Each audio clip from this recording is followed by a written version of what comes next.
dans la nuit. Chantal Bally, bonsoir à tous. Deux invités ce soir, le père André Marie. À Croix-Ros, dans un petit village de Picardie, le père André Marie, moine bénédictin, accueille depuis une trentaine d'années des rejetés de la société, des blessés de la vie, des gens en recherche d'espérance et, on le dit, libérateur des consciences. Il se définit lui-même par l'expression « faire du beau pour faire du bien ».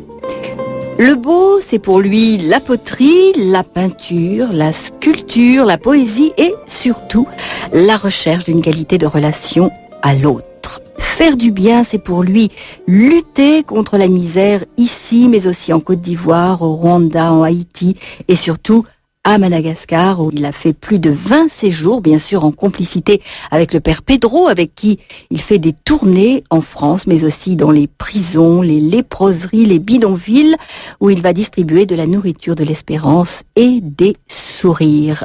Le fruit de son travail. Père André Marie, bonsoir. Bonsoir à vous, bonsoir aux auditeurs et bonsoir à cette personne qui tout à l'heure dans le métro se tourne vers moi et dit « Vous êtes le Père André Marie ?» Je dis « Oui, mais je reconnais votre voix parce que je vous entends à Radio Notre-Dame et merci pour tout ce que vous faites pour Madagascar. Ça m'a beaucoup touché, voilà. Reconnaître la voix. » Alors, j'offre ma voix à tous ceux qui veulent l'entendre et la poésie qu'il peut y avoir quand je cherche des mots qui soient beaux. Et la musique ce soir avec Roxana, qui est une violoniste roumaine. Voilà, Roxana, bonsoir. Bonsoir. Et vous êtes rencontrés comment avec le père André Marie? Eh bien, moi, on me rencontre comme autour de Potier. Oui. Et j'étais à Megève, devant l'église, dans la rue. Je jouais avec mon tour de Potier et elle jouait du violon. Son violon et puis mon argile se sont plus. Elle jouait près du tour de Potier, je continuais à travailler. Et puis on s'est revus de plus en plus. Et puis elle est venue à Croix-Ros, bien sûr. On a beaucoup d'amis communs. Et il faut l'entendre jouer, mais il faut la voir jouer. C'est un spectacle. Alors là, la radio, ça sera plus difficile, mais voilà, on va l'entendre. Et puis je dois dire que la Roumanie est très forte dans mon cœur. Par exemple, il y a des petits Roumains à la maison en permanence. Est-ce qu'on va parler de vivre avec? Oui, vivre avec. Samedi dernier, j'arrive dans la salle à manger et puis je vois tout le monde me regarder avec un air étonné et quelqu'un me dit « Voilà un étranger qui arrive ». Alors je dis, qu'est-ce qui se passe? J'ai tout de suite compris. Il y avait des Roumains, il y avait des Bulgares, il y avait des Portugais, il y avait des Polonais, il y avait beaucoup de Malgaches, et j'étais l'étranger chez moi. Voilà, c'est le comble. Mais je dirais que j'étais l'aimé, le respecté, le père de famille. L'étranger, en tout cas. Alors en Roumanie, on m'appelle Bonicu, c'est-à-dire grand-père, et en Madagascar, on m'appelle Dadabé, grand-père aussi. Voilà, dans toutes c'est très agréable d'être grand-père. Alors voilà, on écoutera tout à l'heure Roxana et son violon. Alors, vivre avec, Roxana vit avec son violon. Tout à fait. Voilà. Quand elle est à la maison et qu'elle joue du violon dans la chapelle, parce qu'elle s'entraîne, combien d'heures par jour tu t'entraînais? Innombrables. Depuis l'âge de 4 ans. Oui, ça fait combien de temps? Alors, ne comptons pas les milliards d'heures ou de minutes, mais aussi des grandes pauses. Une fois, j'ai arrêté de jouer le violon pendant 1 année et demie. Oui. Mais ça m'a donné la soif de jouer le violon au-dedans. Et ton violon m'a dit qu'il était en deuil. Au-dedans. Donc, jour et nuit, je l'entends dans les rêves, au-delà des rêves. La voix de la musique intérieure, elle coule. J'ai vu Roxana lire une partition. Oui. Et puis elle ferme le livre, comme nous, quand on a lu un livre de contes, on peut le raconter. Oui. Et elle prend son violon et elle raconte la partition qu'elle a vécue. C'est comme pour moi la peinture, la sculpture. Quand j'entends jouer du violon, il y a des images qui me viennent à l'esprit. Quand j'entends une prière, il y a des images qui viennent à l'esprit. Quand je chante du grégorien, c'est la même chose. Oui, bien sûr. Et là, c'est plutôt la Roumanie, les Tziganes, non? C'est une histoire autour d'une date, d'un chiffre 4. Alors, j'avais 4 ans quand j'ai rencontré mon premier maître de musique, qui était le cadet de 7 enfants d'une famille de Tziganes. Mais il était le poète parmi tous les enfants. Il était le professeur de musique au lycée militaire de mon père, donc quand il était adolescent.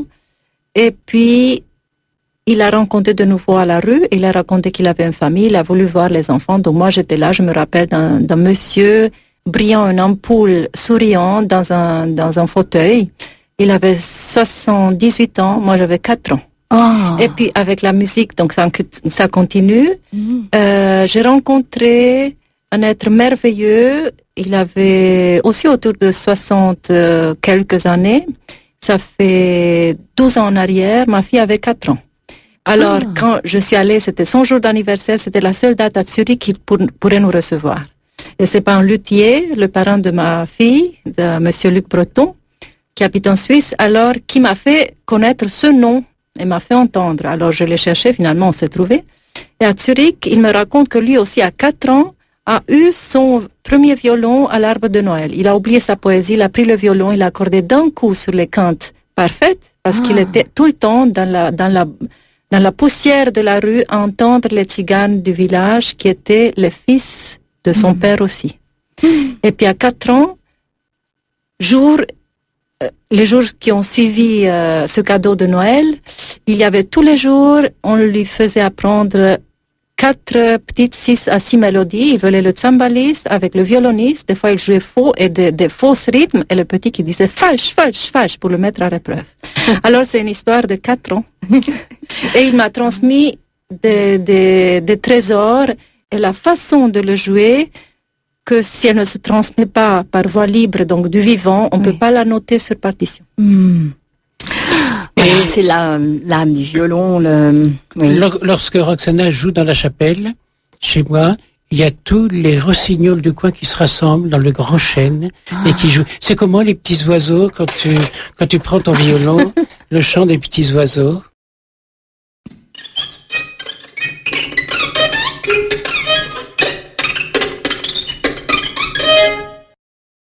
Quelque chose comme ça. Et tous les oiseaux viennent et ils viennent à leur tour. Voilà, ils entonnent, voilà, ils donnent la réplique. Comme la colombe apprivoisée qu'on avait ce matin en main et qui s'est mise à roucouler dès qu'on la prend dans les mains. La vie qui s'émerveille de vivre. Voilà. Alors, et puis, quand je parle de la Roumanie, je pense à cette jeune maman roumaine qui était chez moi avec Claudio et Ovidio.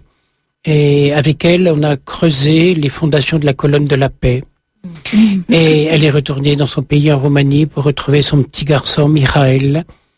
Et elle a été prise par la police roumaine. C'était juste après Ceausescu. Ils lui ont crevé les yeux pour qu'on la reconnaisse pas. Ils l'ont violée, ils l'ont jetée dans un ravin et elle est morte. Et cette colonne de la paix que j'ai construite, qui s'élève à 12 mètres de haut, avec le mot paix dans la langue de tous les étrangers que j'ai hébergés. Comment est-ce que ta maman t'a appris à prononcer le mot paix?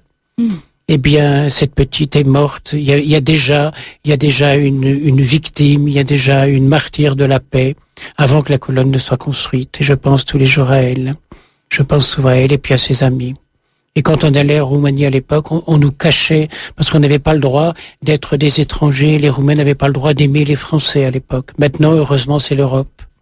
Et ça n'a pas beaucoup changé. Alors, on est déjà dans le vin, vivre avec, puisque c'est le thème ce soir, vivre avec, les uns avec les autres, vivre avec Père André-Marie. Le premier avec qui on doit vivre, c'est avec soi.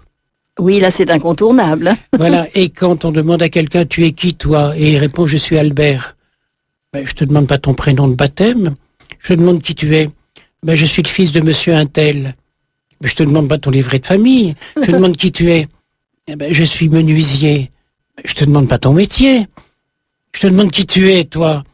Je suis un homme. Je te demande pas ton sexe. Je suis catholique. Je te demande pas ta religion.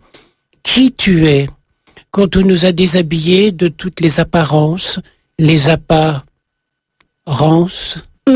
les étiquettes, le décor qu'on s'offre, la personnalité, le rôle qu'on veut jouer dans la pièce de théâtre, quand on nous déshabille de tout ça, qu'est-ce qui reste? Et je célébrais un accueil de divorcés chez moi samedi, et puis la dame me dit, moi je suis divorcée. Mais je dis, c'est une étiquette aussi, ça. Le bon Dieu se fiche des étiquettes. C'est ton histoire de vie, mais le bon Dieu regarde au cœur de ce que tu es, ce qu'il y a. Et tu es une personne qui découvre un autre amour et qui désire le vivre et le présenter à Dieu. Eh bien, je t'accueille en tant que tel. Vivre avec ses souffrances, vivre avec son histoire.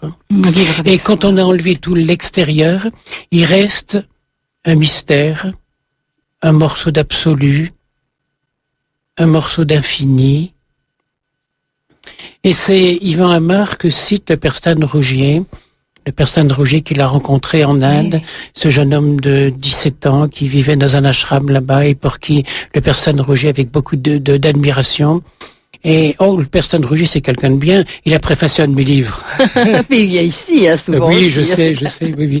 C'est quelqu'un que j'admire beaucoup. Oui. Et il raconte, dans la préface d'un livre, Les 10 commandements, écrit par Ivan Amar, il raconte qu'un jour, il était dans le train entre Bénarès et New Delhi, et il voyageait en 3e ou 4e classe.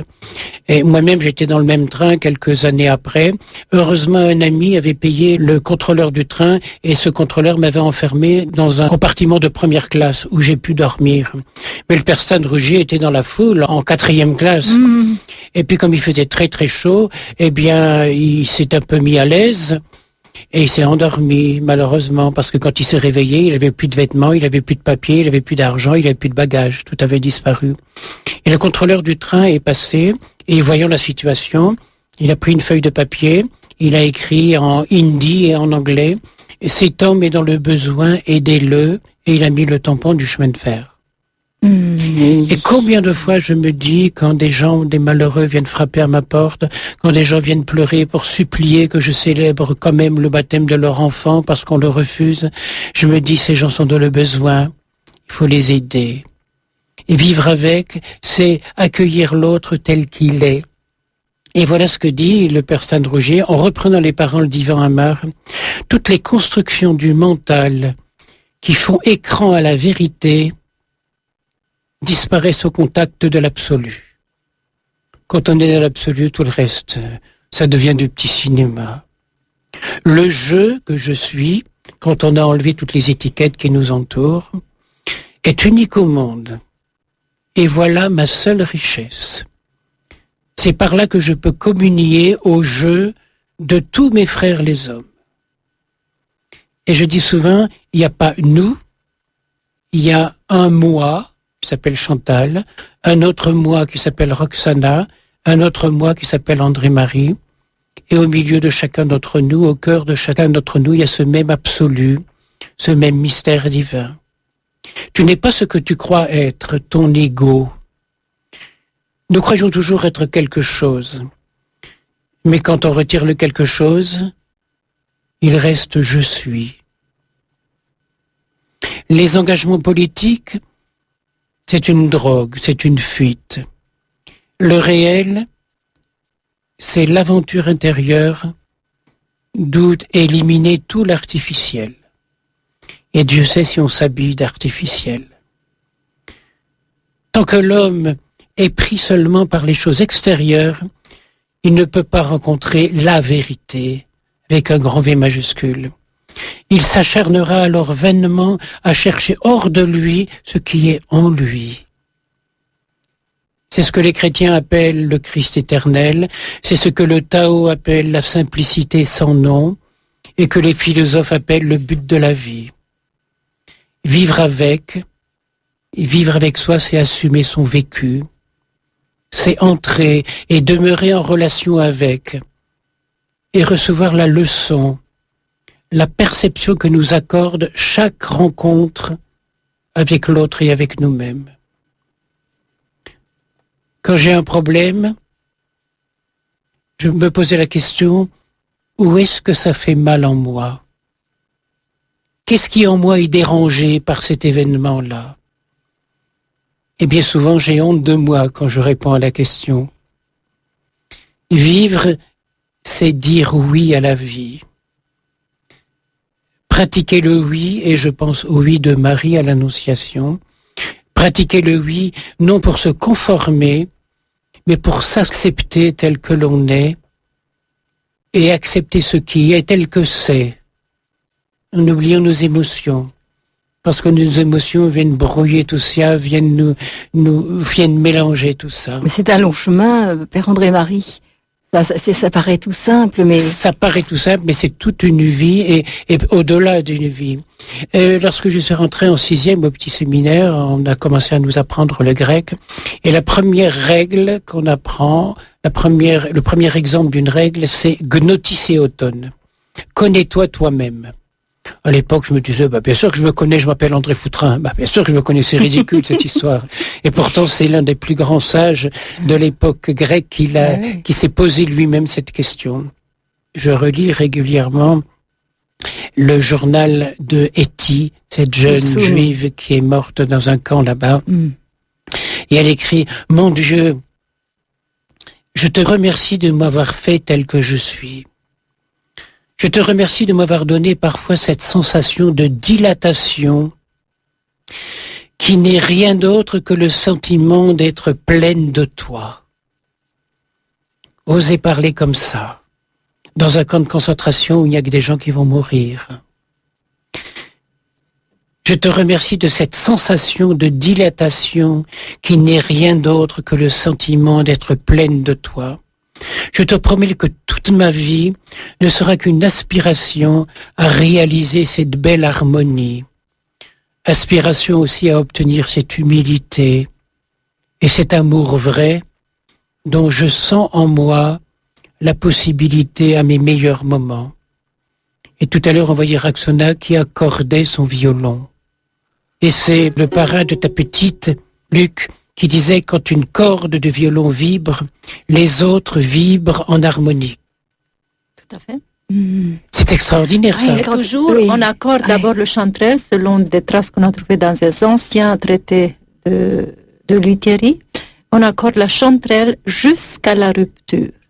Ils accordent dans la tradition chrétienne de Luthérie, ils disent que tel le Christ qui était crucifié sur la croix jusqu'à la rupture des nerfs. Ensuite, on va accorder toutes les autres. Oui, c'est ça. Alors, on va justement laisser vibrer le violon de Roxana. Radio Notre-Dame.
C'est la boîte, c'est maintenant Champara.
Je me pose une question que j'avais jouée. Oui. Où s'arrête Roxana et où commence le violon? Oui.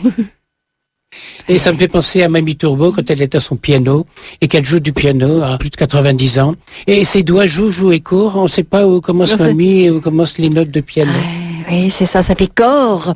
Et je me dis, si on pouvait tous vibrer ensemble comme ces cordes du violon. Et un jour, on sera libéré de toutes nos impossibilités, de tous nos manques d'accordement. Et on sera accordé à lui, s'accorder à Dieu. Quand on dit « Seigneur, accorde-nous ton pardon », c'est une parole merveilleuse pour moi. Et il nous l'accorde. Son cœur se met au diapason du nôtre, mais c'est lui qui bouge. C'est pas nous qui faisons un effort. Il vient à nous. Je me permets de continuer la phrase que disait Etty. Oui. Et maintenant, je sens la nécessité de m'agenouiller soudain au pied de mon lit, même dans le froid d'une nuit d'hiver, dans un camp de concentration.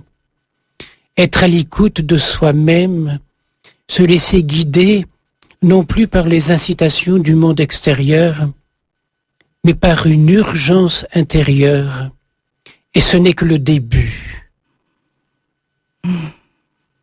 Voilà le mystère d'une vie intérieure qui s'harmonise, qui s'accorde. L'un des livres que j'ai écrit, c'est « Musique en toi la vie ». Je l'ai écrit pour un autre Roumain, pour Christian, qui joue du violoncelle à Megève, auprès de mon tour de potier, et qui est un garçon admirable, vraiment un ami très cher, et qui lui aussi vit tout entier ce qu'il vit. Et dans les rues de Megève, la police lui avait interdit de jouer du violoncelle dans la rue. Alors je suis intervenu, je lui ai dit « Christian, est-ce que tu veux bien venir? Je célèbre la messe à l'église de Megève. Est-ce que tu veux bien venir jouer du violoncelle pendant l'Eucharistie, au début, et puis pendant l'offertoire, et puis à la fin de la messe ?»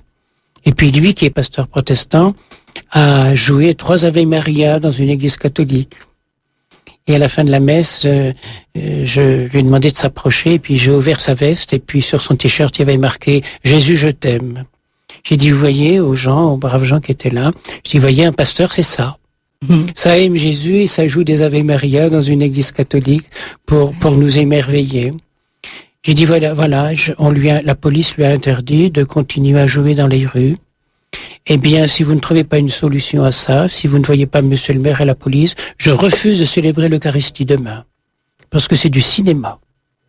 Et puis il y a une personne qui s'est approchée qui a dit, mon père, l'épouse du maire est protestante. Alors je sais que monsieur le maire est en ce moment à la mairie, allez la voir et puis le demande à lui de plaider sa cause. Et à partir du lendemain, le maire a dit, écoutez, il est avec vous, il s'appelle André-Marie comme vous, il fait partie de la même équipe, de ceux qui aiment, de ceux qui jouent avec l'harmonie. Alors je ne sais pas. Merci, monsieur le maire. Il y a toujours moyen de vivre avec, mais vivre avec la réalité, non pas avec des principes. Et intégrer, justement. Dimanche dernier, je célébrais la messe dans l'église du village, et autour de moi, il y avait 15 pasteurs protestants, et leur évêque, tous des malgaches. Et puis plus de 90 malgaches qui priaient, qui chantaient, qui aimaient. Et j'avais commencé par dire au responsable, il avait son habit violet comme les évêques chez nous, j'avais dit, Père, quand on change de religion, est-ce qu'on change de bon Dieu? Ah ben non. Ben je dis, la religion dans ce cas-là, c'est l'emballage. L'important, c'est ce qu'il y a à l'intérieur.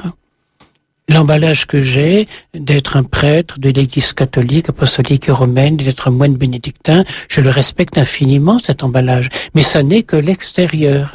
Ça n'est que les apparences. L'essentiel, c'est ce qu'il y a dedans. Or, nous avons tous à l'intérieur de nous le royaume de Dieu. Et on a célébré une Eucharistie dans le même esprit.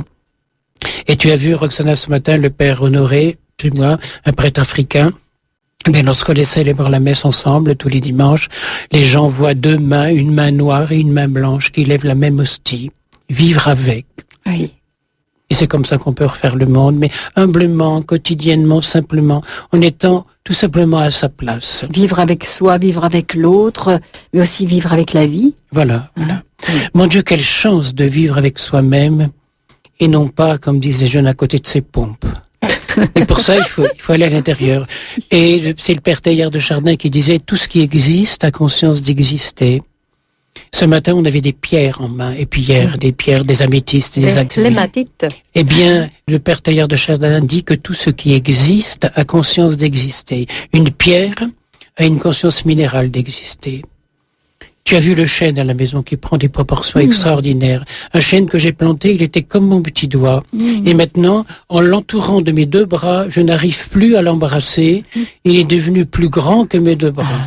Et il prend une majesté extraordinaire. Eh bien, cet arbre, je le respecte tous les jours. Je vais le prendre à bras-le-corps pour profiter de toute son énergie. Et il me la donne, son énergie. Bien sûr, toute Voilà. cette sève. Donc, un arbre a une conscience végétale d'exister. Un animal. Et tu as vu ce matin la petite colombe qui vient de naître il y a quelques jours. Eh bien, elle a déjà une âme, animale, anima. Est-ce qu'il y a beaucoup d'hommes, d'êtres humains qui ont conscience d'exister? C'était l'un des drames de l'abbé Pierre. On partageait souvent sur ce thème-là. On n'a pas conscience de cette merveille qu'on est, de cette capacité qu'on a d'aimer, d'entendre, d'admirer, de s'émerveiller. Et c'est Madeleine Delbrel qui, Dieu sait, avait connu bien des problèmes et qui était plongée dans un monde hostile et qui faisait ce souhait. Revêtir chaque jour notre condition humaine comme une robe de bal pour aller danser avec celui qu'on aime. Et être des gens joyeux qui dansent leur vie avec Dieu. Vivre avec. Oui, oui. Vivre avec soi, c'est vivre la véritable libération des apparences. Au-delà de l'en-dedans, car là se trouve l'autre rive, où Jésus veut nous mener, à laquelle un jour on abordera. Alors là, moi qui suis potier, je rêve toujours de ce souffle divin que Dieu avait confié à la masse d'argile, Adama. Il a pris une masse d'argile, il l'a façonnée et il souffla dedans. Dans ses narines, oui, pour lui insuffler la vie. Voilà. Et lorsque ce souffle de vie sera libéré par la mort, on découvrira alors ce qu'on est. Et je disais dimanche à ses amis protestants à propos de la mort, je leur disais quand on voit une course cycliste, il y a une grande leçon qui nous est donnée. On les voit qui font un effort extraordinaire, qui vont jusqu'au bout, ils arrivent complètement crevés. Et puis là-bas, tout au bout, c'est la finale de la course, il y a marqué « Arrivée ». C'est l'arrivée. Oui. C'est pas la fin de quelque chose. On arrive. On arrive. Oui, À l'autre rive. oui, oui. Et là, il y a l'émerveillement, il y a la joie. Donner le meilleur de soi-même. Voilà.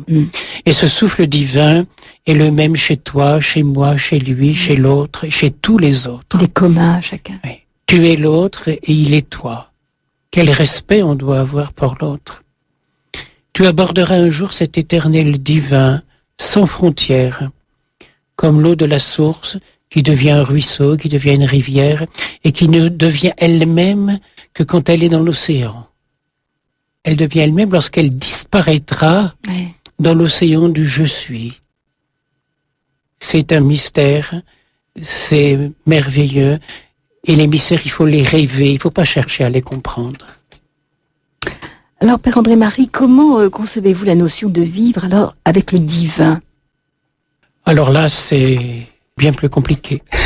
C'est plus compliqué. Parce que je suis qu'un pauvre petit homme. Et le divin est en moi. Et c'est Saint Augustin qui nous y aide en disant, c'est encore un rêve, tu nous as fait pour toi, Seigneur, et notre cœur est sans repos, sans repos, jusqu'à ce qu'il se repose en toi. Et Saint Augustin est vraiment un de mes amis. D'ailleurs, je me souviens, Roxana, il y a des années, tu lisais les confessions de Saint Augustin. Oui, mais surtout, j'avais acheté le livre parce qu'il y a là son traité de musique. C'était un musicien initié. Extraordinaire. Il faut le lire. Ah, extraordinaire. D'ailleurs, il dit C'est moi. quand on chante, on prie 2 fois. Ah oui, C'est un trésor de musique. On a de quoi téter à la musique. Et il vivait au IVe siècle. Et notre cœur est sans repos jusqu'à ce qu'il se repose en toi. Se reposer comme un enfant sur le sein maternel, au repos. Entretenir la conscience de cette présence. Je me suis souvenu, en écrivant cette petite phrase sur mes notes l'autre jour, que quand j'étais jeune moine, il y a bien plus de 50 ans au monastère, j'étais tellement conscient de cette présence en moi que je ne voulais jamais l'oublier. Je ne voulais pas. Tout le temps. Alors la nuit, je mettrais une grosse branche dans mon lit, une branche d'arbre, pour, en me cognant, quand je bougeais, je me réveillais, et puis je disais, tu es là, tu es présent. c'est devenu le petit moine qui dort pas la nuit. Voilà. Hein, Mais en fait, c'est une histoire d'amour. Mais oui. Mais ça vient de là, alors. Ça vient de là, je crois. Le petit moine qui dort pas la nuit. Et tous les amours du monde, tous les émerveillements du monde, toutes les tendresses du monde se rejoignent là, dans un regard, dans un silence, dans une présence. Et c'est encore Etty qui dit, quand on a commencé à faire route avec Dieu, on poursuit tout simplement son chemin. Depuis ce petit moine qui mettait une branche d'arbre pour se réveiller et penser à Dieu, et celui qui maintenant prépare la nuit des émissions de Radio Notre-Dame, on commence un chemin et on le conduit. On poursuit tout simplement son chemin. Et quoi qu'il arrive, il y a toujours en nous un espace pour joindre les mains. Et elle, qui était de parents juifs, mais qui n'avait pas été élevée dans la religion juive, qui n'avait jamais rencontré de prêtre, sinon l'un de ses amants, qui lui avait fait lire la Bible, elle arrive à cette rencontre de Dieu extraordinaire. Elle dit aussi, « Seigneur, je veux te rendre en moi ton séjour le plus agréable possible. » C'est pas de l'amour, ça. Oui. Et te laisser être Dieu en moi. Vivre avec. Oui. Quelle histoire d'amour extraordinaire. Et c'est là qu'on s'aperçoit que la théologie, les règles liturgiques ne nous apprennent pas grand-chose à ce sujet. Par contre, les mystiques nous en parlent sans cesse. Les mystiques sont souvent des grands silencieux, mais si intarissables lorsqu'il s'agit de parler de Dieu et de parler à Dieu. Et j'aime citer un autre bénédictin allemand, Anselm Grün, et qui fait remarquer que être silencieux, c'est se taire devant Dieu. C'est le silence de l'adoration. Il s'agit d'écouter Dieu nous parler, et Dieu parle toujours à voix basse. Il s'agit de s'unir à lui, dans le silence, et d'être en lui en accord avec soi-même, comme la violonelliste qui accorde son violon, son instrument, pour que le son soit juste. Et la plus grande justesse qu'on a avec Dieu, c'est le silence, c'est l'accueil. En accord avec soi-même, avec sa propre existence. Seul trouve le repos de l'âme, celui qui se souvient devant Dieu de sa vie.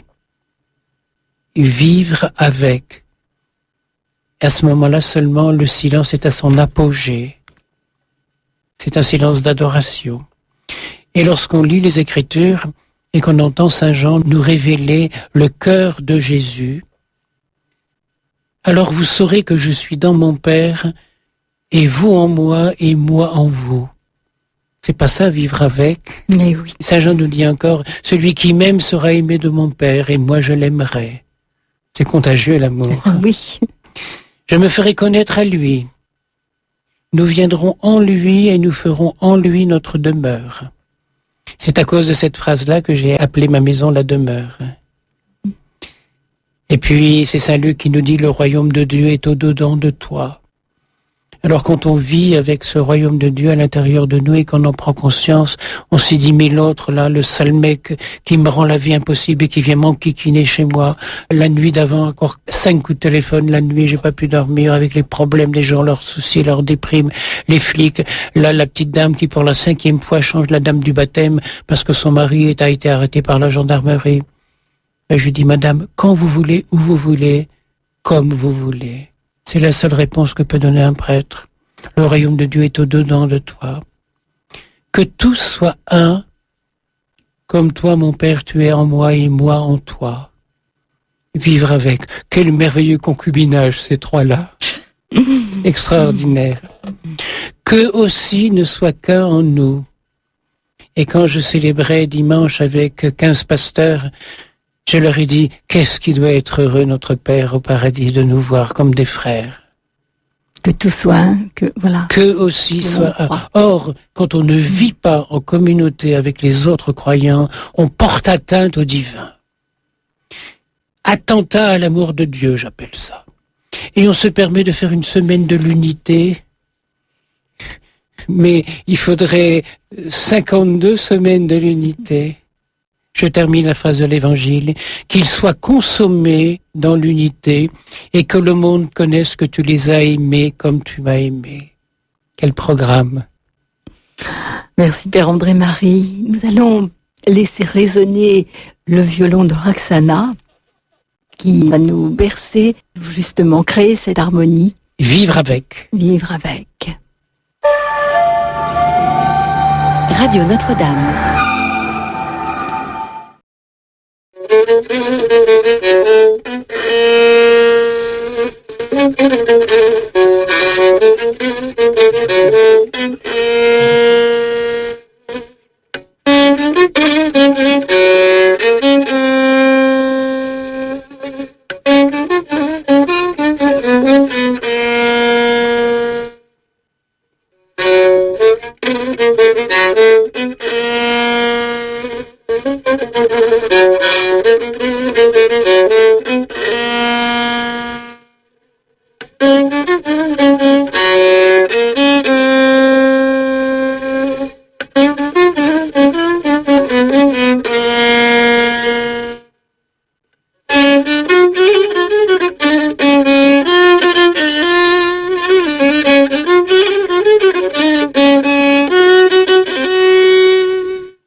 Merci Roxana. On vibre avec. Vivre avec, oui. Vivre avec et vivre avec le violon, nous vibrons. Qu'est-ce que c'est pour vous, le vivre avec? Alors, on a dit vivre avec soi, le divin, mais vivre avec soi, c'est aussi vivre avec la vie. Oui, vivre avec la vie, et c'est pas le plus facile. Il y a au nord de l'Oural un lac extraordinaire, où l'eau est d'une extraordinaire couleur bleue, d'une transparence inimaginable. Et pourtant, ce lac est absolument sans aucune vie, aucun poisson, aucune algue, aucune survivance. Ce lac est mort, il est stérile, il est radioactif. Et ça paraît beau. La propreté et la mort vont ensemble. Toute vie est impure, stériliser c'est tuer. Cela en dit long sur la vie. J'ai chez moi plusieurs pièces d'eau.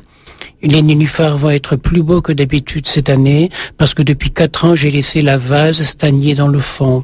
Et les nénuphars vont envoyer leurs racines qui vont chercher dans la vase de quoi être d'une qualité de couleur, d'une blancheur extraordinaire. C'est ça la vie. Quand vous voyez une piscine toute bleue, l'eau toute transparente, c'est tellement plein de chlore que si vous arrosez vos plantes avec cette eau-là, les plantes vont crever.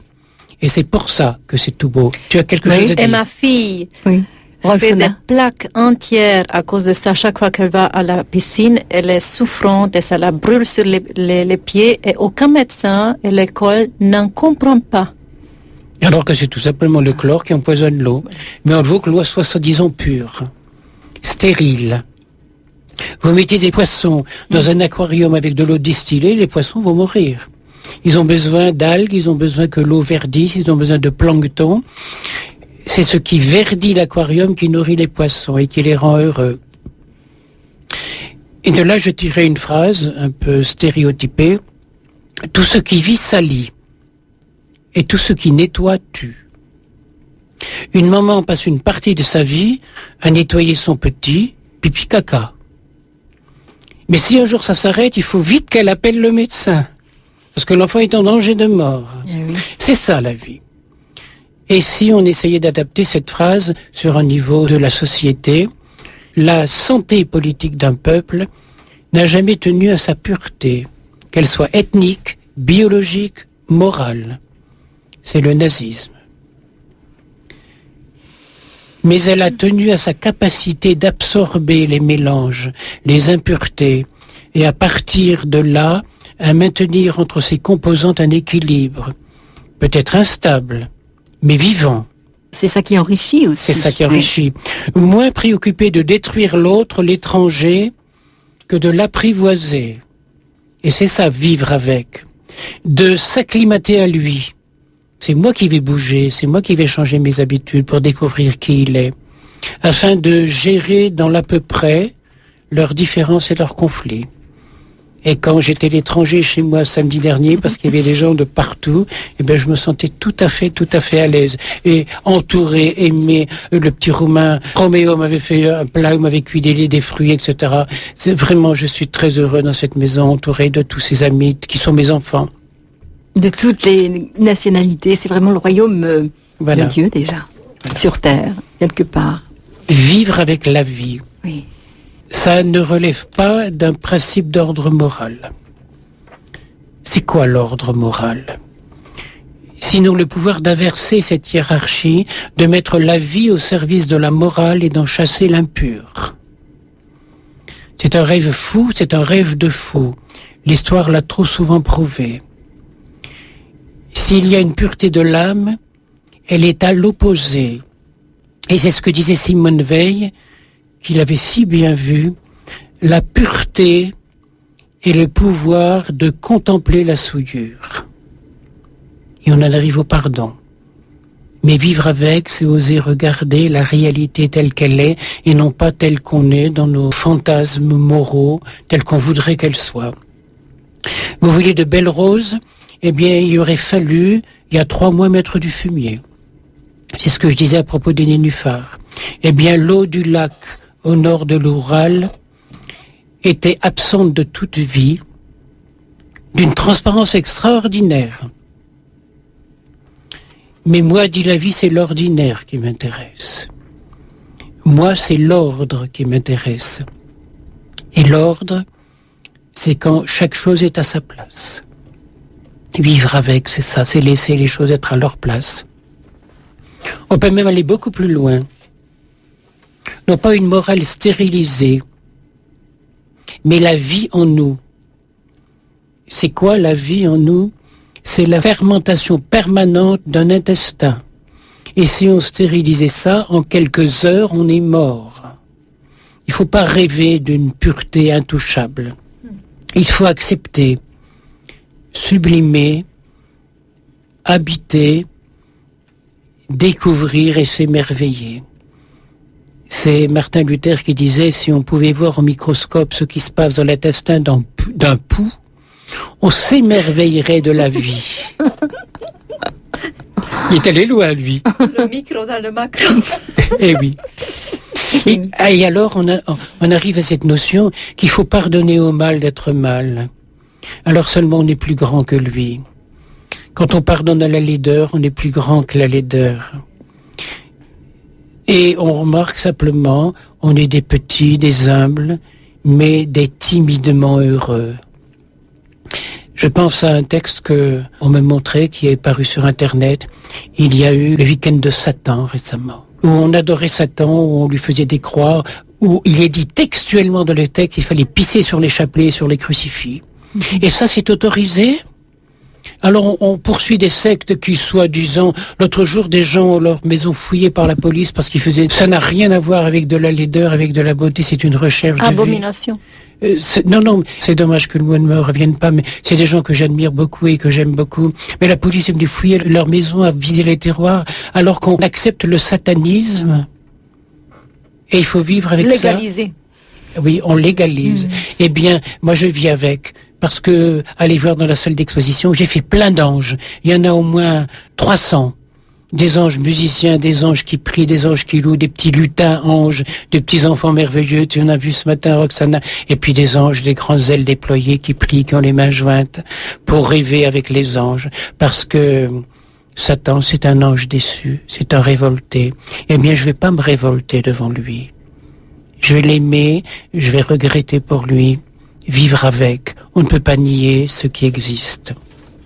Il y a vivre, bien sûr, avec beaucoup qui ne vit pas avec la souffrance d'une façon ou d'une autre. Si vous saviez le nombre de coups de téléphone et d'appels au secours que j'entends la nuit, de gens qui n'en peuvent plus. J'ai souffert 1000 morts On me disait l'autre jour. Je leur ai dit, écoutez, excusez-moi, c'est ridicule. C'est comme ces gens qui ont fabriqué de quoi détruire 118 fois la planète avec des bombes atomiques. Mais souffrir une mort, ça vous suffit, vous savez, vous n'avez pas à en souffrir 1000. Eh bien, quand on a fabriqué de quoi détruire une fois la planète, pourquoi de fabriquer encore et encore de quoi la détruire 118 fois? L'aberration de l'humanité, l'absurdité. On a souvent critiqué l'Église et on l'a accusée d'être doloriste. Mais quand on voit les écrivains, mon Dieu, Anatole France disait, la souffrance, mais nous lui devons tout ce qu'il y a de bon en nous. C'est pas tout à fait sûr. Mais on lui doit quand même quelque chose. Et Baudelaire disait, soyez béni, mon Dieu, qui donnez la souffrance comme un divin remède à nos impuretés. Ces gens-là ne sont ni des théologiens ni des mystiques, mais il y a quand même quelque chose de vrai dans ce qu'ils disent. La souffrance vient du latin souffere, porter, supporter. On ne peut pas ignorer ce qui est, il faut le porter. Et je me souviens, il y a des années, une équipe de gens, c'était tous des médecins, des jeunes, avaient rêvé de construire une communauté humaine. Ils avaient construit leur maison, c'était tout le quartier d'un village. Il y avait un lieu de prière, il y avait un lieu de réflexion, il y avait un cabinet médical, et chacun avait sa spécialité. Et ils vivaient leur vie humaine, leur vie chrétienne, leur tendresse humaine, et l'avenir de l'humanité. Mais avec le temps, eh bien, ils ont eu des petits problèmes entre eux, des souffrances, des choses à supporter, des choses insupportables. Et un jour, ils ont décidé de mettre tout ça au point, je dirais dans un esprit tout à fait positif, à laver ensemble leur linge sale. Et ils ont invité un prêtre, qui était moi, à être témoin de leurs paroles. Et je les ai écoutés, premier après-midi, première soirée, deuxième journée, troisième journée. Et puis voilà, chacun présentait son linge sale ou ses souffrances. Il avait eu mal lorsque s'était passé telle chose. Mais ça n'a pas changé, ça n'a rien changé, ça n'a pas évolué. Et je me disais, je sers à quoi là? J'ai quand même à leur dire une parole d'espérance. Et brusquement, je me suis souvenu du sens du mot vivre en commun. Vivre avec, vivre avec les autres. Et commun, j'avais longtemps cru que ça vient de comme un, comme si on était un. Mais on peut jamais être un. On est plusieurs et on est toujours plusieurs. Vivre en commun, ça vient du latin communus. Et le munus, c'était le poids légal qu'on pouvait mettre sur les épaules d'un légionnaire romain quand la légion romaine se déplaçait. Et ça correspondait à peu près à 45 kilos. Et quand c'était par exemple le poids d'une énorme tente, la toile d'une tente qui faisait 90 kilos, eh bien on mettait 2 légionnaires pour porter le poids de 90 kilos, comme munus. Le poids était porté à 2.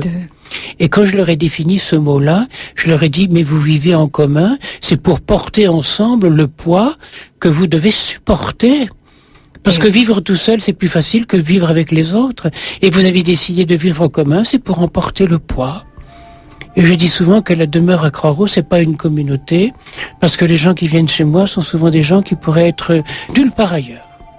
Avec leurs problèmes, leurs soucis, leurs ennuis de toutes les races, de tous les pays, et ils sont pas en règle. Mais l'amour, on l'a en commun, et je me sens aimé par... c'est un miracle. Et on va écouter tout de suite Guy, qui est en ligne. Guy, bonsoir. Bonsoir Chantal. Bonsoir Guy. Bonsoir Roxana, bonsoir Père André-Marie, je suis content de t'entendre. Bonsoir. Tu vois, tu as dit une chose exacte tout à l'heure concernant les objets qui ont une âme. Et le poète a dit, objet inanimé, avez-vous donc une âme? Qui s'attache à notre âme et la force d'aimer. Mais voilà. On est forcé. Alors moi qui travaille le métal, qui travaille la terre, qui travaille le bois, qui travaille tous les matériaux. Moi aussi, je travaille ces matériaux-là quand je fais du chantier. Voilà. Et on s'est déjà parlé plusieurs fois, je reconnais ta voix. Oui. Eh bien, ces objets ont une âme. Et quand on peut sauver un objet, notre société à l'heure actuelle est la plus épouvantable qui n'ait jamais existé au monde, parce qu'elle ne respecte plus rien. Plus rien. Là, je viens encore, cette semaine... Alfred Blanchet est parti tout à l'heure, il y a quelques minutes, avec un camion chargé de matériel. Ah mon Dieu, Alfred, que j'aime beaucoup, et son épouse aussi. Oui. Sont des amis, oui. Eh bien, là tu vois, c'est encore du matériel sauvé. Moi, j'avais un impératif, ça fait des mois que j'enquiquine tout le monde dans les allées. Déjà, mon hangar déborde.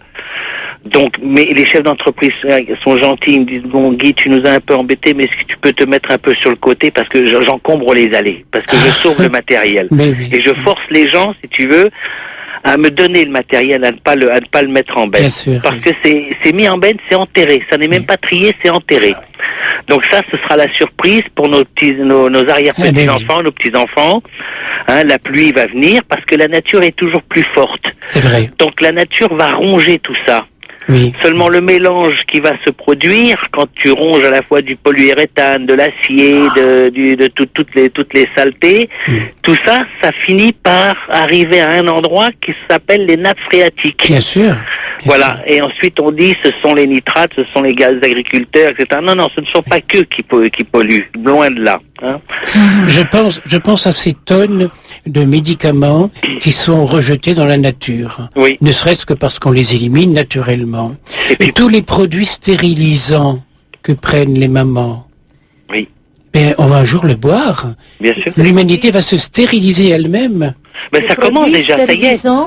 Les produits stérilisants, pour être précis, les pilules anticonceptionnelles, toute maman, femme, urine. Cette urine va dans la nappe phréatique, ça arrive dans les rivières et le Doubs, qui est dans le canton de Neuchâtel, les poissons meurent par centaines, par milliers, on ne sait pas quoi faire. Voilà. On a résolu, on a donné la pilule anticonceptionnelle à travers l'humain à la nature. À la nature. Fait mourir la vie, voilà, et ça continue, bien sûr. Tandis qu'on pourrait aimer et s'abstenir. Ouais. Et penser aux enfants, une famille harmonieuse. Bien sûr. Bien Et sûr. on s'aperçoit que dans certaines sociétés, il y a une stérilité qui s'installe chez les humains. Bien sûr. À cause de toute cette pollution. Oui. Voilà. Et c'est pour ça qu'il faut se battre contre ce gâchis. Alors le gâchis, bien évidemment, le gâchis qui entraîne une consommation d'énergie, parce que on est pour élaborer les produits qu'on va gâcher, il faut de l'énergie, il faut prendre. Et ça, c'est la matière première, c'est le bon Dieu qui nous la donne. Mais oui. Il nous a donné une intelligence aussi pour que qu'on ne construise que ce dont on a besoin. Oui. Et petit à petit, ça va venir parce que il y a une parole que moi je parle autour de moi parce que ici il faut les secouer, les chefs d'entreprise. Bon, moi je suis mon propre patron, donc j'arrive à les secouer. Hein, ça viendrait d'un ouvrier, quelquefois j'ai de l'accrochage avec eux. Et on oublie une chose, c'est que le bon Dieu a dit à Abraham, je ferai ta descendance aussi nombreuse que les étoiles du firmament et que les grains de sable.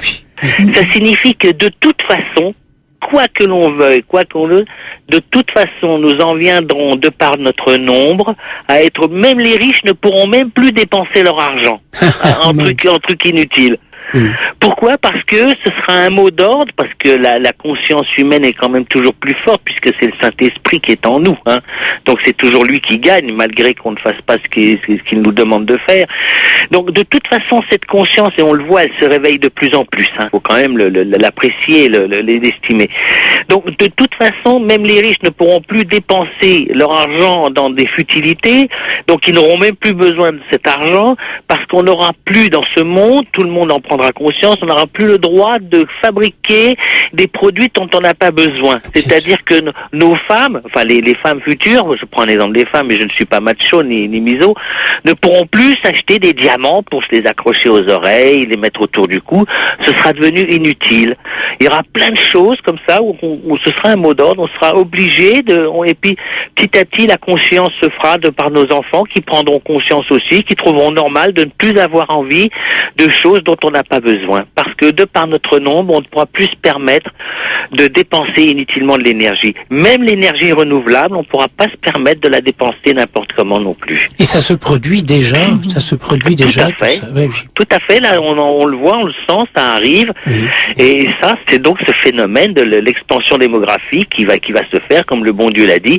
Et on s'en aperçoit que, bien qu'il y ait les pires tourments sur cette terre depuis des dizaines d'années, on s'aperçoit que le nombre d'humains augmente sans cesse, malgré ces guerres atroces, avec ces dizaines de millions de morts. Le 20e siècle, je crois que rien que pour les guerres, c'est pas loin de 80 ou 90 millions de morts. Et quand je pense, Guy, à cette monstruosité qu'on est en train de vivre à l'heure actuelle, une épouvantable monstruosité ridicule, absurde et criminelle, qui s'appelle le mondial du football. Ah là, voilà. Les centaines de milliards qui sont dépensés pour du vent, parce qu'un ballon de football, c'est bien du vent. Oui, tout à fait.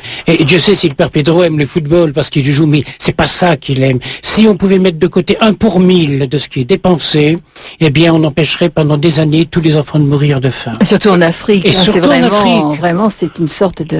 Et en plus, quand on dit les bleus, mais ils sont tous noirs de couleur. oui, non. Nos fameux bleus. Hein. Oui, non, mais moi, que les joueurs français soient noirs, jaunes, à petits pois, carreaux, C'est rouges, ça, oui, bien jaunes, sûr. peu importe à partir du moment où ils sont français. Oui.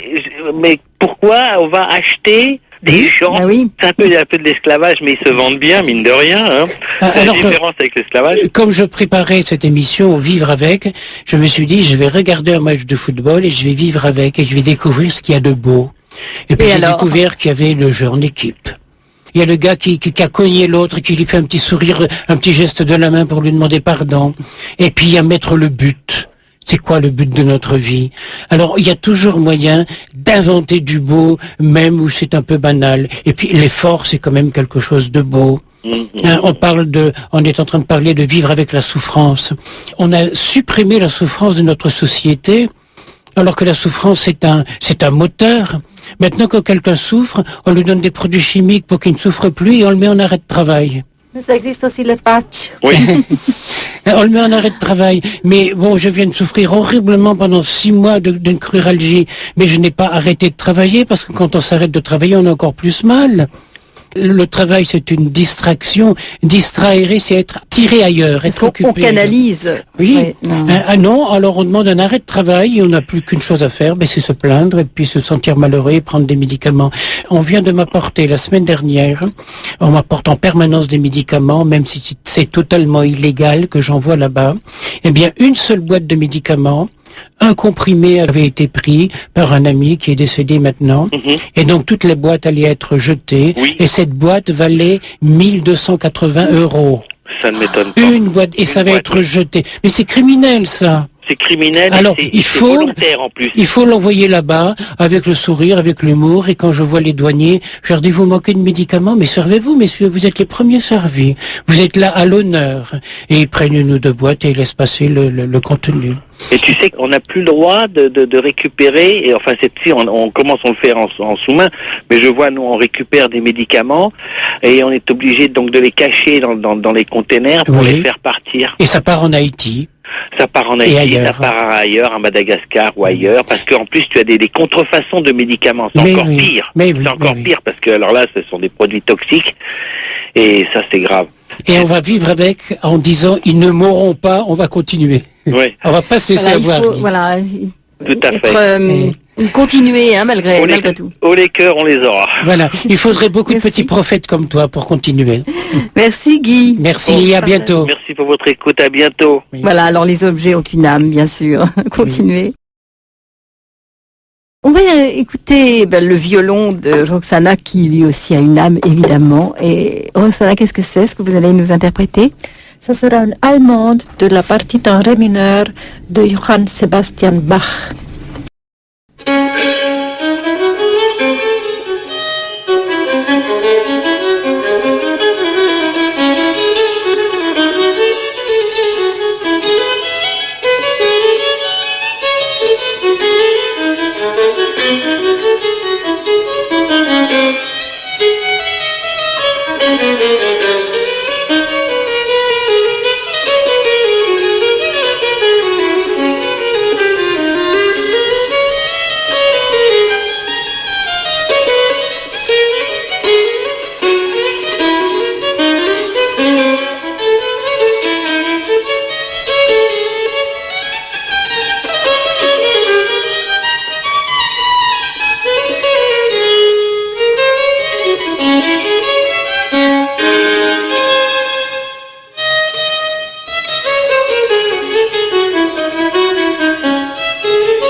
Ça n'a... Oui, je crois que les objets ont une âme, comme nous posait la question Guy.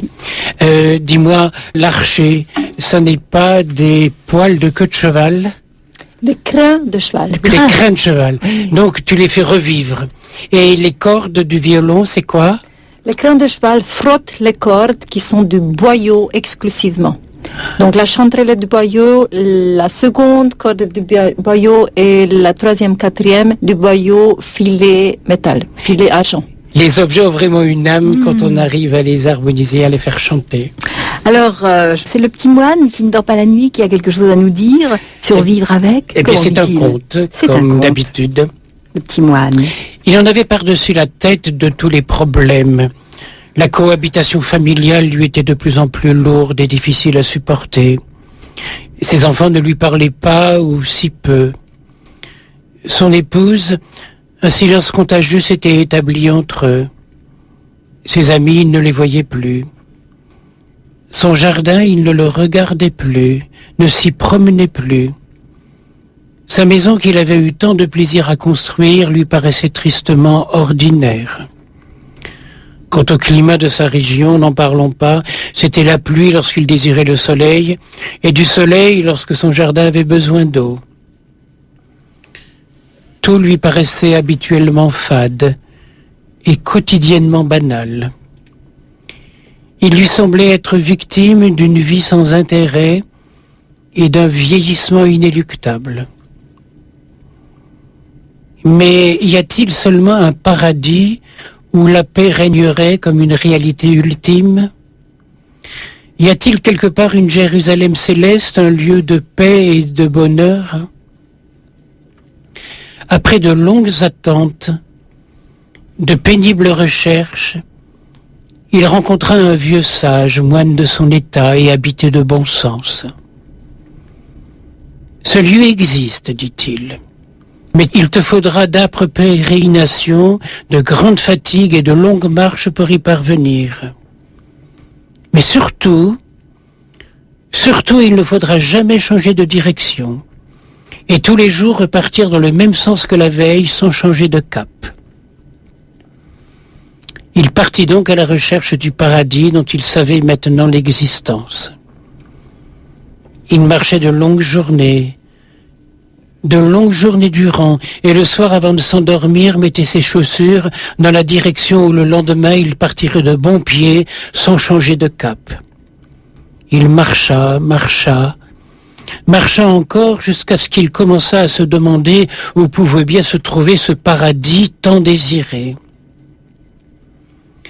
Une nuit où le sommeil l'avait terrassé plus que d'habitude à cause de la fatigue, en songe, il vit le vieux moine, le sage, qui lui dit « Hier soir, tu étais tellement fatigué que je crois que tu as mis tes chaussures à l'envers.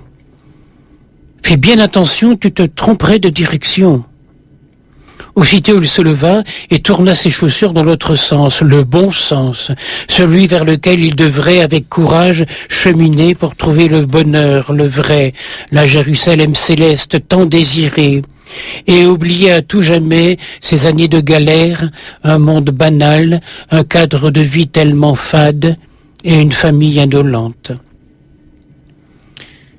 Le lendemain matin, sûr du but à atteindre, puisque le vieux sage lui avait indiqué en songe, il se remit en marche avec courage. Bientôt, il découvrit un horizon assez semblable à celui qu'il avait quitté. Mais puisqu'il menait au paradis, il le regarda avec tellement d'intérêt qu'il y découvrit partout des merveilles. Il ne s'était pas rendu compte que dans son sommeil, il avait mis ses chaussures dans le sens du retour au bercail qu'il avait quitté. Bientôt, il sembla reconnaître les gens. Étonné de leur ressemblance, il les saluait avec joie, et eux y répondaient avec exubérance. Lorsqu'il lui sembla reconnaître son pays natal, heureux de découvrir qu'il ressemblait au paradis qu'il cherchait, tous les détails l'émerveillaient. Mais qui donc ici a construit un paradis pour me faire plaisir? Une maison, mais cette maison est semblable à la mienne, mais tellement plus agréable à vivre. Surpris de le voir revenir, son épouse et ses enfants se jetèrent dans ses bras. Il leur parla comme il ne leur avait jamais parlé. Il les embrassa comme jamais. C'est étrange, se dit-il, comme le paradis ressemble, mais en tellement mieux à cet enfer que j'ai quitté. C'est étrange comme ces gens ressemblent à ma famille, mais avec tellement plus d'affection. C'est ici que je veux être heureux et donner du bonheur autour de moi. Je veux vivre avec vous. Je veux vivre et ne plus jamais vous quitter. Merci, Père André-Marie, merci.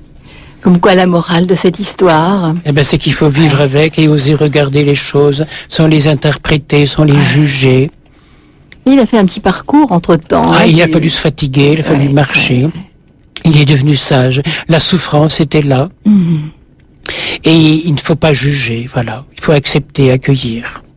Et j'ai toute ma vie fait fondre du métal, mis du métal en fusion. Et quand on te met 2 métaux en fusion, ça fait un alliage. Il y en avait 2, il n'y en a plus qu'un. Et je crois qu'il ne faut pas adapter la mentalité humaine à la physique. Quand on vit avec son chien, on ne devient pas chien. Quand on vit avec un boiteux, on ne se fait pas boiter. Quand on vit avec la douleur, on doit pas devenir malade.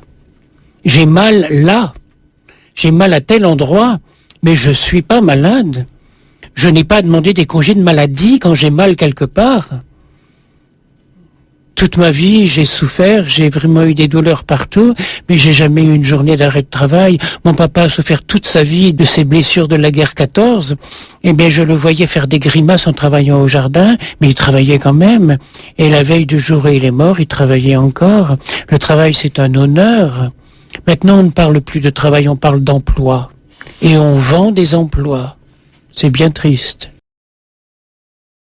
On écoute tout de suite Angèle, qui nous appelle de Tarbes. Angèle, bonsoir. Oui, bonsoir Chantal, bonsoir mon père et bonsoir Madame Roxana. Bonsoir Chantal, bonsoir. Très joli prénom. Angèle. Oui, j'ai écouté le monsieur qui parlait tout à l'heure, là, qui est passé avant Guy, moi. c'était Guy, oui. Et oui, il a apporté beaucoup de mots, beaucoup d'éléments qui m'est allé droit au cœur. Parce que voilà, le vivre avec, je le vis chaque jour depuis de longues années. C'est-à-dire que j'ai un enfant, enfin mon mari et moi nous avons un enfant, une fille. Elle s'est mariée, puis finalement il y a eu une cassure. Ça fait 15 ans que nous ne l'avons pas vue. Nous savons qu'elle a 2 enfants. Elle vient de perdre son mari au mois de mars. Ce monsieur, il est mort le jour même de son anniversaire. Nous, parents, nous avons essayé de reprendre contact avec elle, lui dire que notre cœur est ouvert, que nos bras sont ouverts, que la porte, elle est ouverte. Elle nous a renvoyé notre lettre en nous disant que elle choisissait de vivre sa vie. Vous savez, avant, c'était très dur, parce que cette cassure, c'était dû à son mari pour des histoires d'argent, des choses comme ça, des choses vraiment banales et inutiles. Et là, maintenant, c'est vrai que malheureusement, de l'argent, on en a besoin pour vivre. Nous, ce qu'on souhaitait, c'était pas une question de reprendre une vie en commun comme quand elle était célibataire, mais se dire au moins maintenant qu'elle est dans la douleur, elle et ses enfants, nous sommes les grands-parents, nous aurions pu lui donner un peu d'amour, leur donner un peu d'amour. Mais tout d'un coup, de se sentir rejetée et nous dire qu'elle a commencé à vivre qu'avec son mari. Vous savez, ce vivre avec, il est très dur. Vous avez parlé de pollution et tout à l'heure. Ce que je voudrais vous demander à vous, à vos auditeurs, priez pour nous, les parents qui sommes dans ce cas, parce que malheureusement, nous sommes nombreux. S'il vous plaît, demandez à l'Esprit Saint de dépolluer nos sentiments, de dépolluer nos cœurs. Parce que vraiment, c'est une pollution qui empêche de vivre. Et moi, je remercie le Seigneur parce qu'il m'a donné quand même la faculté de ne pas être en colère, de ne pas être jalouse. Et Chantal, vous savez, bon, si vous vous rappelez, on s'est déjà parlé. Ce que je fais, je m'en console en faisant des petits concerts pour les gens qui en ont besoin. Oui. Les personnes âgées, les malades, les gens de la cité, enfin là où je peux. J'essaye de vivre avec, mais quelquefois c'est très, très, très dur. Alors, si je pouvais donner une réponse, Angèle, je dirais d'abord que ta voix est pleine de compassion. Oui. Donc, elle est pleine de souffrance, mais elle est pleine d'amour. Ensuite, je dirais que je ne connais pas une maman qui n'a pas pleuré pour ses enfants. Donc, ma maman a pleuré pour moi. Et la Vierge Marie pleurait pour son enfant Jésus qui lui faisait du mal. Et je pense que la souffrance là, qui n'a aucun sens et qui est une aberration, on peut lui donner un sens. Quand on est plus bon que la bêtise, on sauve cette bêtise et on la rend acceptable. Je pense souvent à cette mamie qui avait eu d'énormes problèmes avec ses 3 belles-filles à partir de la mort de son mari. Et à Noël, elle faisait toujours une grande fête pour ses enfants. Cette année-là, elle s'était dit, j'ai tellement de problèmes, je ne ferai rien du tout pour Noël. Et après mûre réflexion, elle s'est dit, mais c'est Jésus que je vais punir, parce que Noël, c'est son anniversaire. Alors elle a quand même invité toute sa famille et ses 3 belles-filles, et elle a fait un repas encore plus beau que d'habitude. Ça a mis ses belles-filles un peu mal à l'aise, et à la fin du repas, l'une d'elles a dit, mais mamie, pour quelle raison vous nous avez fait une fête encore plus belle que d'habitude? Alors après un long moment de silence, et les avoir regardés tout droit dans les yeux, elle leur a dit, vous savez très bien ce que je pense de vous. Mais je ne vais pas vous le dire parce que je n'arriverai pas à le dire gentiment. Mais vous le savez. Mais comme moi, je vous aime quand même, eh bien, je vous ai fait un repas et on peut tout partager, le meilleur. Eh bien, c'est ça l'Eucharistie. Oui. C'est Dieu qui lui-même se donne un repas alors qu'on l'a condamné, on l'a banni, on l'a chassé, on l'a critiqué, on l'a mis à mort et il s'offre à nous. Eh bien, une maman comme Angèle, qui sait simplement exprimer sa souffrance, ça s'appelle de la rédemption. Et merci Angèle d'avoir ce courage-là. Hein? Et je dirais que moi aussi j'ai été rejetée par mon enfant, parce qu'après avoir fondé un monastère avec le père Guy, ils m'ont viré, ils m'ont foutu dehors. Mais maintenant on est devenus les meilleurs amis. Tu as vu Roxana, les petits frères qui venaient me voir pour qui tu as joué du violon. Il faut savoir, le temps peut guérir les choses. Et je le souhaite pour toi. Et j'aime ton enfant de loin. Je vous remercie beaucoup, parce que cette souffrance-là, ça a augmenté mes souffrances physiques, parce que je suis déjà assez malade moi-même et un peu handicapée. Entre l'asthme, le diabète et puis les douleurs physiques, donc ça fait quand même un peu beaucoup. Voilà, beaucoup en même temps. Mais là, ça s'est accentué un peu le tout, quoi. Mais malgré tout, bon, ben, je continue, je fais confiance à notre Sainte Mère. Mais je crois qu'il ne faut pas confondre la douleur qui est bien localisée dans un membre, dans un organe, et la souffrance qui est quelque chose d'intérieur. Hein. Voilà. Alors il faut essayer de les apprivoiser, de ne pas les additionner. Ouais. Merci Angèle de ce message. Merci, courage. Hein, merci Chantal. Marie au pied de la croix. Hein. Oui, merci. Bon, ben je vais chanter bientôt pour des personnes âgées. Ça me soulagera. Oui, vous donnez, ben voilà, c'est ça. Hein, l'amour qui est refusé quelque part, vous le donnez ailleurs. Et c'est dans la souffrance, mais une souffrance rédemptrice, c'est cet amour. Mais ton enfant saura un jour qui sont ses parents. Elle le saura, certainement. Eh bien, je l'espère de tout mon cœur. Bon, je désespère pas, Chantal, d'entendre un jour ma voix sur Radio Notre-Dame. Oui, je vous promets. À bientôt. À bientôt, Angèle. Au revoir et merci pour tout. Merci à tous ceux qui prieront pour moi et pour mon mari. Merci. Et surtout pour mon enfant, parce que je pense que la plus malheureuse. Comment s'appelle-t-elle? Elle s'appelle Michel. Voilà, pour Michel. Oui. Elle ignore même son prénom, un si beau prénom. Elle, en fait, je vous dirais, j'ai l'impression que c'est quelqu'un qui n'a plus de personnalité, comme quelqu'un qui a été dans une secte, qui renie tout. Voilà. Alors ça, c'est ma plus grande souffrance, en fait. Merci bien, Angèle. On porte ça avec nos auditeurs qui ont entendu votre souffrance. Merci beaucoup. Courage. Au revoir. Bonsoir, Angèle. Bonsoir. Alors Père André, Marie, justement, vivre avec cette souffrance, on en a parlé, vivre avec ses émotions, hein, c'est ça. Oui, Et alors ça, souvent les ouais. émotions s'expriment par des mots.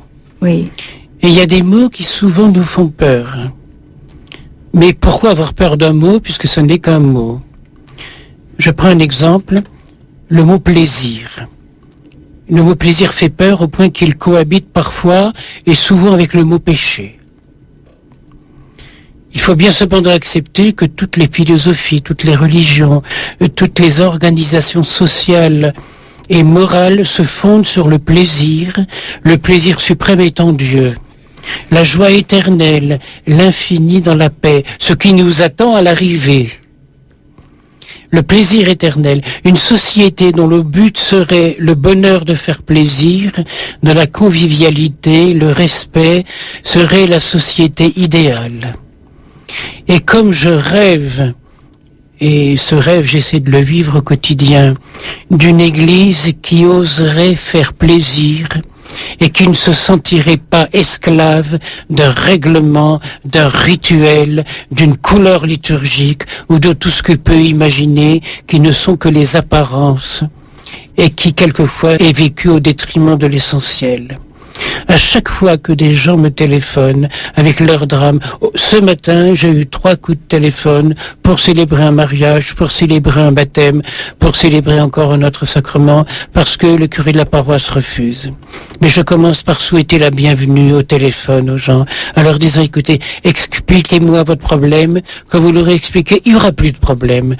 J'ai envie de vous faire plaisir, mais si je suis parti à Madagascar, je ne pourrai pas, mais on va trouver une solution. Et il y en a une solution, parce que la solution, c'est Jésus au bout du chemin. Faire plaisir. Et il faut savoir dépasser nos émotions. Le plaisir engendré par nos émotions n'est pas à exclure, mais plutôt à construire. Vivre avec nos émotions, n'est-ce pas accepter tout ce qui monte en nous? Plutôt s'asseoir en face de nos émotions et les regarder en face. Qu'est-ce que tu me veux, toi? Une colère qui monte. Où est-ce que tu veux me mener? Où est-ce que tu vas me conduire? Ce n'est pas toi qui feras la loi en moi. Et puis on laisse passer. Qu'est-ce que tu as dit? Oh, je m'en souviens plus. Quelle importance on donne à des... Et puis quelquefois on a souffert dans le passé. Et pourquoi il a dit ça? Et puis je ne méritais pas ça. Et ça nous fait encore mal. Mais lui qui a dit ça il y a 2 ans ou 3 ans ou il y a 10 ans, il s'en souvient plus. Et pourquoi moi je m'en souviens?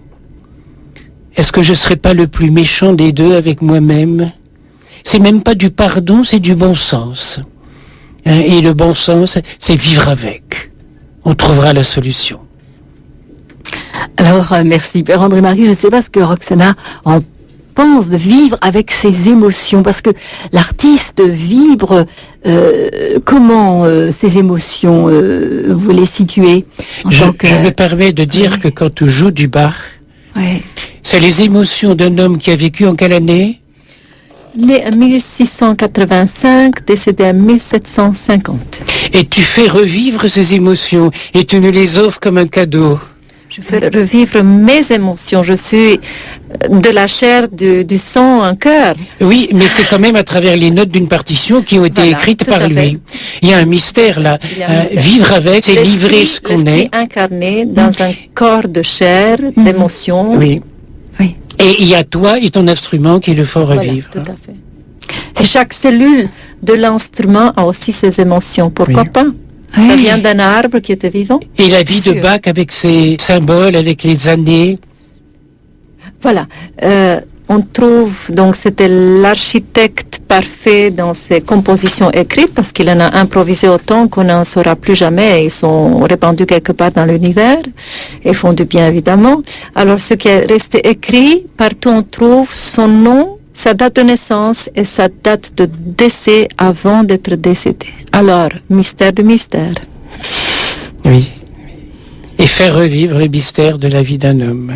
Absolument. S'approcher comme un petit enfant sans craindre qu'il y a des gens sur le piédestal Et puis, on est un petit enfant, on prend un archet, un violon dans les bras, et puis on déchiffre quelque chose. Mais n'oublions pas que les tziganes ou tous les musiciens authentiques disent que la partition est dans l'oreille. Ah, Oui. eh oui, à l'intérieur. À l'intérieur. Eh oui, oui, oui. Eh oui. Et c'est, Tout ce qui est intériorisé. Comment on ne peut pas Oui. crypter le vivant, la vie de la musique. Elle est à L'harmonie. l'intérieur. Oui. Elle est à l'intérieur. Tout à fait. Nous sommes musique et toutes les harmoniques font partie des proportions même du corps humain. Oui. Il y a le chant harmonique que les Mongols chantent en même temps qu'ils jouent des instruments. Et la voix du Dalai Lama quand il chante, c'est Absolument. vraiment... Aujourd'hui, André-Marie m'a fait entendre 30 secondes sur un appareil. Dalai Lama, il chantait au bord du lit d'un mourant jusqu'à quand l'âme est partie. Alors je vous dis, sans aucune honte, mais ravie, toutes les pores de ma peau ont commencé à frissonner. Mais je ne pourrais pas exprimer un mot plus que ça. Voilà. Et j'ai fait entendre sa voix à quantité de gens et tous ont la même réaction. C'est du sacré à l'état pur. Ce sont des émotions lorsqu'elles sont sacralisées, lorsqu'elles ne sont pas humiliées ou bien rendues primaires. L'essentiel est à l'intérieur de nous. Oui. Et le souvenir des émotions des saints et des sages. D'ailleurs, une citation d'un homme qui est mort, une citation de l'abbé Pierre, c'est une émotion qui est passée par lui, que j'accueille et que je fais vivre en moi et que je livre aux autres. C'est comme un sacrement. Père André-Marie, comment peut-on faire pour vivre justement avec ces souvenirs? Mais je pense d'abord qu'il faut savoir les trier. Il faut savoir se dire ça c'est bon pour moi, ça non, j'ai pas tellement envie de le revivre. Et avec une humilité, comme un enfant qui change de jeu, voilà. Mais c'est toujours un jeu. Toujours les mêmes billes. Oui, et il faut le faire avec cette simplicité-là. Hein. Si l'on savait trier ses souvenirs, ne garder que les bons, ceux dont la réminiscence nous est agréable, le monde nous serait merveilleux. Le reste, ce dont on n'a plus envie de se souvenir parce que ça fait mal, il faut l'abandonner au pardon pour avoir la liberté de s'émerveiller à chaque instant, comme sans le savoir, comme des enfants, comme un enfant qui n'a de passé que dans la douceur du sein maternel. Il n'y a plus que ça. Dieu sait si la naissance est un cri parce qu'il étouffe dans l'air. Il était dans l'eau, il était aquatique et il devient terrestre. Il a poussé un cri. Et je ferai remarquer que le cri d'un enfant qui vient au monde, c'est le vagissement. Et vagissement, ça vient du mot vagin. La porte par où on est passé pour devenir des vivants. Et je pense que la mort, c'est une autre mise à la vie, mise au monde de l'éternité. Pourquoi se resservir ces douleurs passées comme ces cuisiniers qui réchauffent le plat et qui vous les resservent le lendemain? Pour se resservir le soir, se faire à nouveau souffrir d'un passé dépassé. Mais je connais d'autres cuisiniers qui savent accommoder les restes, qui savent les rendre meilleurs, les améliorer, les mitonner, les mijoter, et vous resservir du meilleur. Si on jouait ainsi avec nos souvenirs, quand on passe devant un hôtel, dans la rue, on se dit, tiens, là, j'ai vécu quelque chose. Quand on passe devant un monument, quand on passe devant une église où on a prié pour la première fois, quand on se souvient d'un camarade d'enfance. Alors tout devient poésie dans le souvenir. Tout devient présence du meilleur et absence de ce qui ne l'a pas été. Et cela finit par sembler naturel. Un grand merci, Père André-Marie. Je crois que nous allons réécouter le violon de Roxana. La sarabande, un ré mineur de la même partie d'un ré mineur pour violon solo de Johann Sebastian Bach.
Merci, Roxana.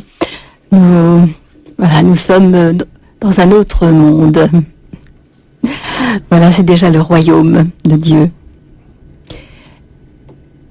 Alors, Père André-Marie, le petit moine qui ne dort pas la nuit, a-t-il encore quelque chose à nous dire ce soir? Il a oublié qu'il mettait une broche dans son lit pour ne pas dormir. Oui. Alors, comme il est éveillé, qu'il a des insomnies, il écrit. La nuit, il ne parlait pas, sauf dans sa tête, où parfois les soucis, les problèmes, les envies de révolte prenaient le pouvoir. Il était difficile alors de se taire à l'intérieur et de vivre avec. Pourtant, si les mots étaient la cause de tous nos maux avec les autres, il devait en être de même avec soi-même. Savoir se taire dans sa tête relève parfois d'une grande maîtrise de soi, absolument nécessaire pour atteindre l'équanimité.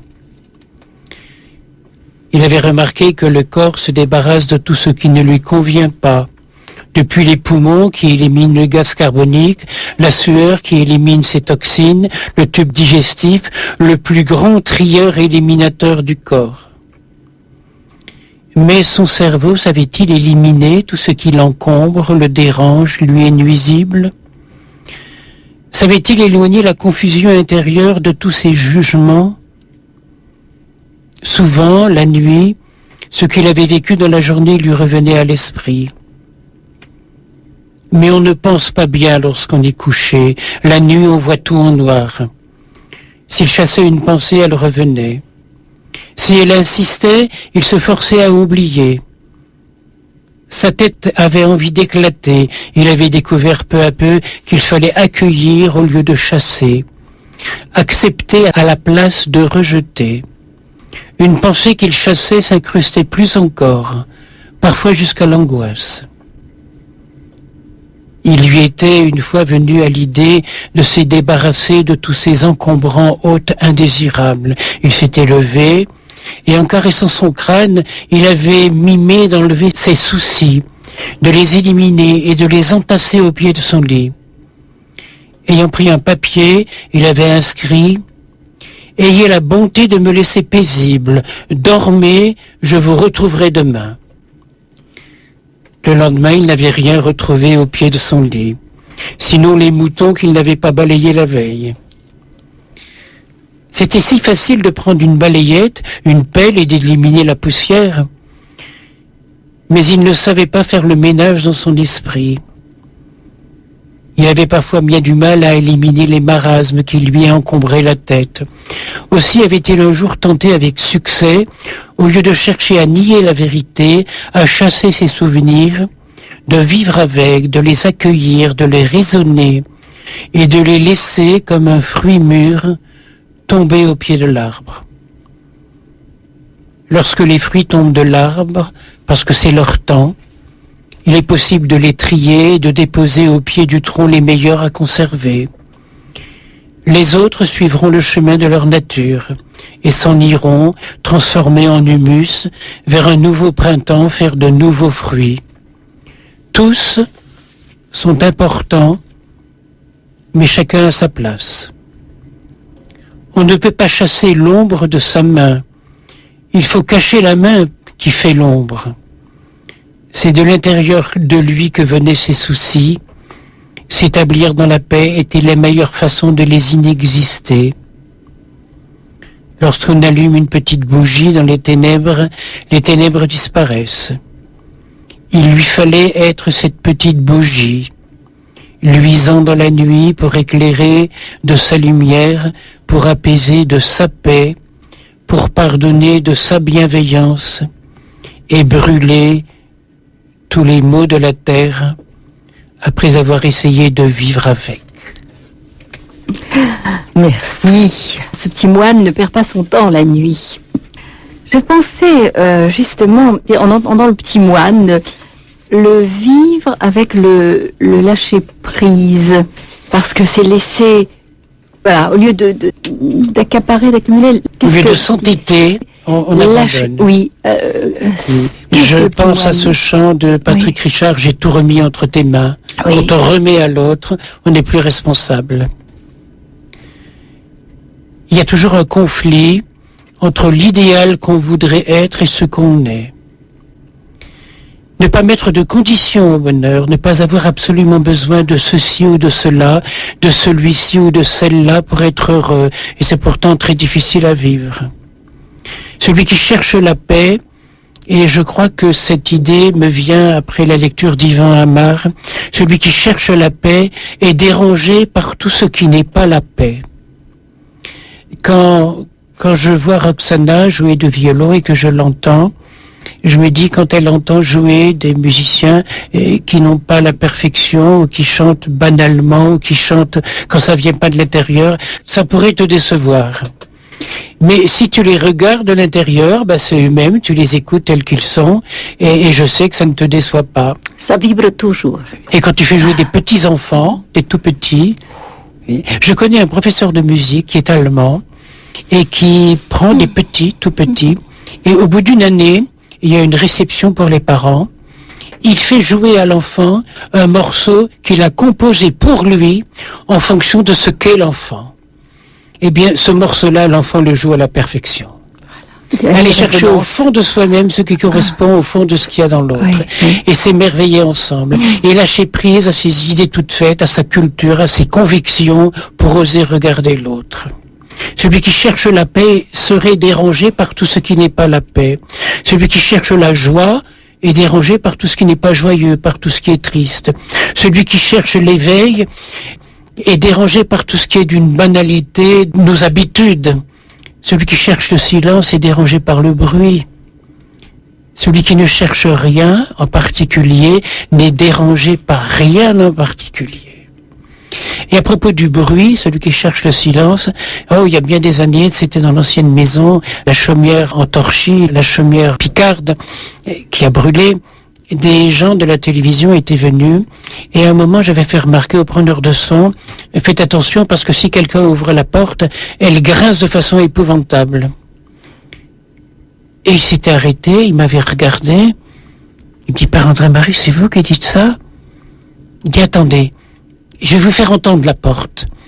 Et puis il l'a ouvert tout doucement et on a entendu... C'était pas le violon. Mais c'était extraordinaire. C'était un bruit unique au monde. Et moi, ça m'énervait. Et depuis, j'ai demandé aux gens de la maison, surtout, ne mettez jamais de l'huile sur les gonds de cette porte. Laissez-la chanter. C'était même la porte de la cuisine de la demeure. Oui. Il y a bien d'années. Bien des années après, oui. Et celui qui ne cherche rien en particulier n'est dérangé par rien. On cherche toujours des certitudes. Les hommes préfèrent la terre ferme, où leurs pieds sont bien assurés. Jésus lui marchait sur les eaux mouvantes. La foi accomplit justement ce miracle. Tout abandonner et marcher sur du mouvant. Alors, vivre, je ne sais pas, avec la nature, peut-être. Vivre avec la nature, avec la nature, oui. Tu as vu Roxana à la maison, je vis avec un arbre que j'ai planté il y a 20 ans. C'est un chêne, il était comme mon petit doigt. Et cette année, je ne peux plus l'enfermer entre mes deux bras. Il est plus large que mes bras ouverts. Je vis avec les fourmis, je vis avec les abeilles, les pauvres abeilles qui disparaissent partout. En ce moment, les kiwis sont en fleurs, il faut aller féconder les fleurs nous-mêmes, parce qu'il n'y a plus d'abeilles. Et puis j'ai écrit un des livres qui, paraît-il, est d'un des plus beaux, Le jardin de mon père. Je sais que Bernard Pivot l'a dans son bureau, ce livre-là. Et puis j'ai lu il y a quelque temps, c'est écrit par un prêtre canadien, il fait figure de prêtre pas comme les autres. Il était journaliste, il était photographe, il a tout quitté pour devenir dominicain. On dit de lui qu'il communique sa voix en cherchant un langage universel. Il vit avec la nature. Et il nous raconte un jardin.